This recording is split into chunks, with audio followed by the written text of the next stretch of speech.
In this video, I'll guide you step by step on how to get Adobe Premiere Pro for free on your Mac or PC. Begin by clicking the link provided in the description. This will take you straight to Adobe's official website. Once you arrive, look for and select the Start Free Trial button.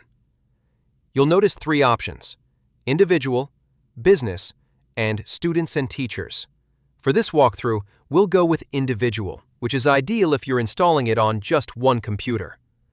Hit Continue and enter your email address, then press Continue once more.